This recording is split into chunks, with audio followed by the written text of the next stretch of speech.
Alright, so as I was going back editing this video, there might be some spoilers for the movie in there. So, it's kind of hard to talk about a movie without talking about anything in the movie. So if you care about seeing this movie, maybe go see it before you watch this video. Alright, enjoy the video. Alright, so I just got back from seeing the movie 1917. Great movie. I'm gonna pull up some quick little reviews on it from Rotten Tomatoes. So Rotten Tomatoes gave it a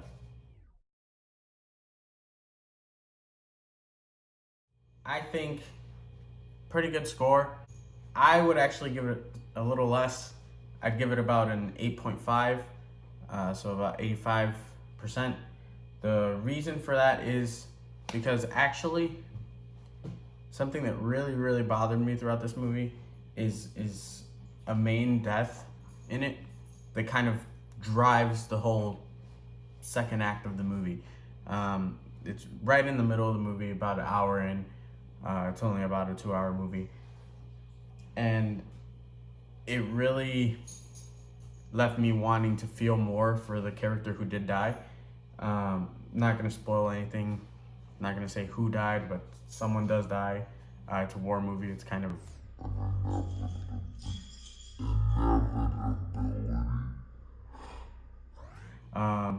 but I just wish they had built up that character a little bit more, and that was my main gripe with the movie. That was my main problem with it. I think, however, that the cinematography of the movie was outstanding.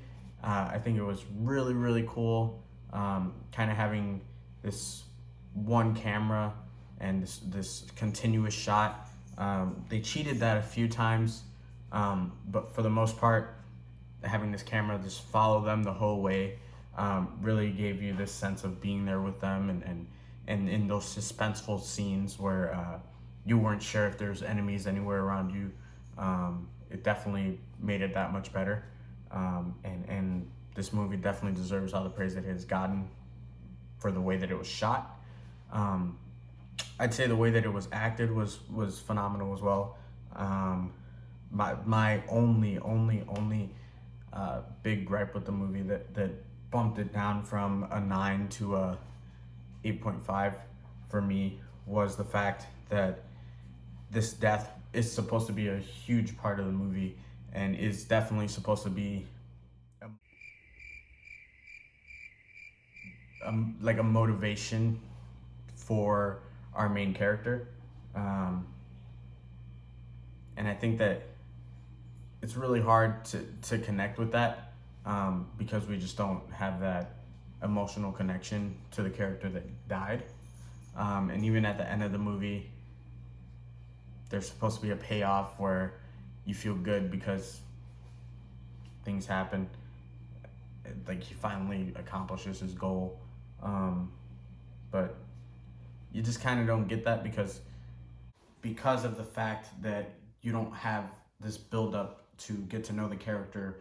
You don't have anything that really gets you to feel like, hey, this is a guy that I like. There are likable scenes with him in it. I'm not saying that he's by any means like just a bland character. He very much had his own character and had his own personality.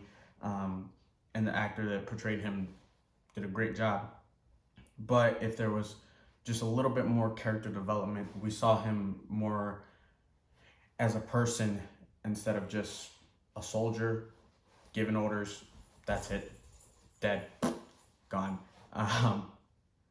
But that's just what I'm really trying to convey, that really in the movie we didn't get to see him as a person or as a character too much. We got more of the, I'm a soldier, this is my mission.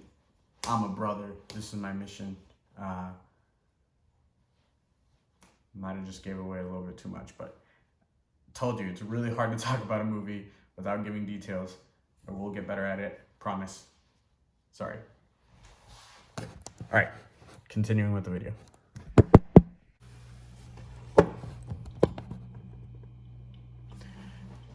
Sorry about that if there's a cut. So, all in all, I do think this was a really great movie. I think it was awesomely shot, picking up that kind of one camera, sticking with it the whole entire time. That was really, really cool to see. The first time I had saw something like that really impacted the story was not with a movie, but actually with a video game. God of War had a one camera, just continuous shot, no cuts to black, no fade, and that really impacted the story and made you feel like you were along for the ride. And I think it does a very similar thing for this movie. Makes you feel like you're there with him, and it definitely makes the suspense that much more real. The only problem, like I said, death in a movie, in a video game, in any media, has to have a purpose. In this movie, it had a purpose, but the emotional fulfillment from that purpose was just not met.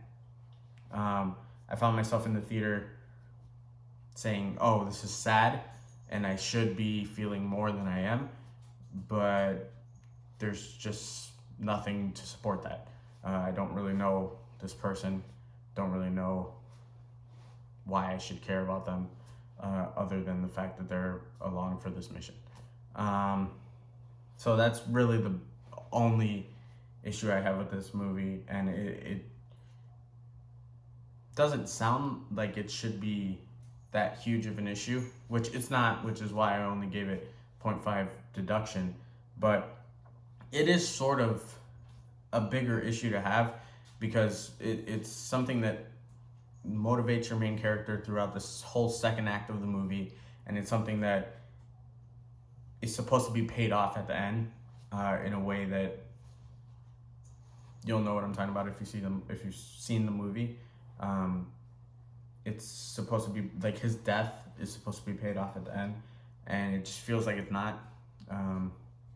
Feels like you should be happy that he got closure, but you're more so focused on the main character and feeling this overwhelming sense of like relaxed and calm that he finished his goal. Anyway, thanks for watching my video. I don't know if I'm gonna do more of these. I would like to. We're gonna see how this one goes. I know I probably look stupid. I know I'm saying a lot. It's super freaking weird. It's super weird to talk to a camera, especially when there's no one else around. So I think that's really weird, especially because no one's holding the camera. So I'm kind of just having to use a lot more imagination than I'm used to using. There we go again. Anyway, I hope you guys stick around. Definitely gonna try and get more comfortable in front of the camera and try and talk more and make my videos a lot longer than this one and go more in depth with things. So I'll see you next time.